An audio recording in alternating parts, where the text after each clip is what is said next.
Internet, and welcome to Purple Theory, where theories and fun come to life.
Whoa, fancy intro there. Anyways, back to the video.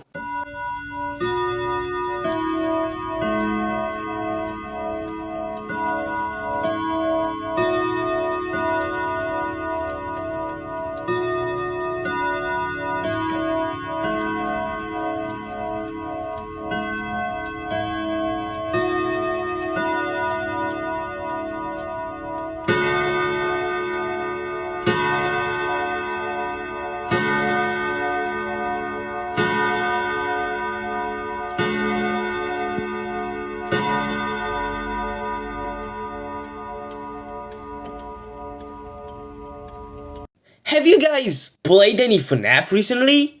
Well, I did, and a lot has changed from what I remember it was like years ago. Heck, FNAF as a whole has changed more than we could have ever imagined. Think about it. I don't just mean the lore, I mean everything. The gameplay itself, the premise, the fandom. Does anyone remember Vincent? No? No one? Yeah, I'm feeling old. The question I always stumble across on every FNAF Discord server or Reddit thread I find is the same all the time. Why is FNAF not scary anymore? So this made me think. And think. And think. I always counted myself as an OG, as the guy who'd been there from the beginning. I wasn't. I probably joined the fandom somewhere when the infamous FNAF 2 teasers dropped, which, not to be wrong, it's still a long time ago. And at the time I was around 4 years old, I vaguely remember the first time I stumbled on FNAF. It was a Fury video on the teasers, I know, very clichéic. I remember the first thing that really freaked me out was Golden Freddy from FNAF 1, and more exactly his jump scare. That sound was creeping me out. Same as Mangle's, I remember it clearly. Some Fury video explaining Mangle's static and that it sounded like a police phone call, and the sound played with an eerie fan art in the background. Mangle had, and still has to this day, a very scary design, and Scott takes pride in that. Always used Mangle as a big scare fandom in the FNAF franchise. Take for example the Hanging Mangle teaser, which is a video for itself, stay tuned.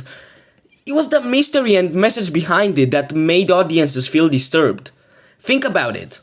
After getting heavy backlash from a game, the creator posts this. A teaser of not any character, the icon of the game, the cutest, most innocent looking character, hanging by their own toy, with the text, "Look what you've all done." I get chills just thinking about it. It's a foreshadowing of Scott's declining mental health, which he talked about in one of Dawko's interviews with him. Or Yellow Bear. What? You don't know who Yellow Bear is?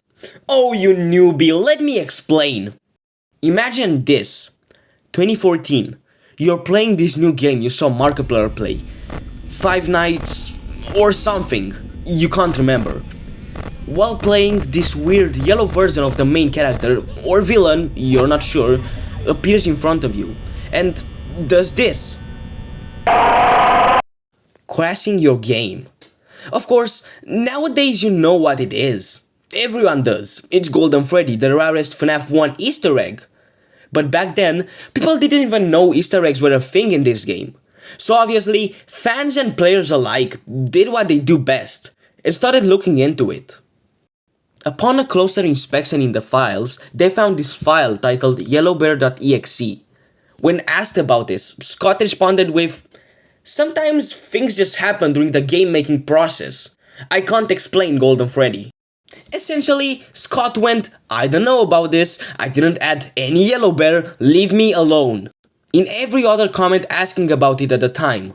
This made FNAF, a game about possessed animatronics, feel possessed itself.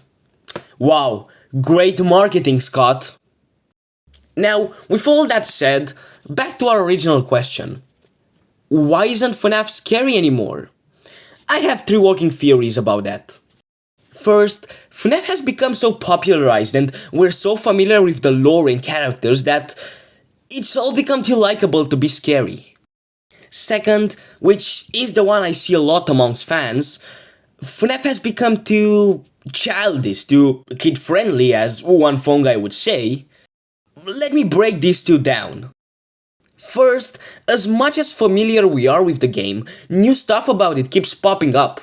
And not childish stuff, disturbing, actual terrifying content. Take for example the Breaking Wheel from the Fazbear Frights book series, which is a pretty violent story that would have probably freaked us all back then. Second, I don't think FNAF is too childish. I mean, yes, there are a lot of younger fans and the movies have been banned so they could be PG-13, but as I said before, there are still disturbing content of the franchise appearing, which leads us to my third theory. We've all grown up. We've grown up and things about FNAF that used to scare us don't anymore.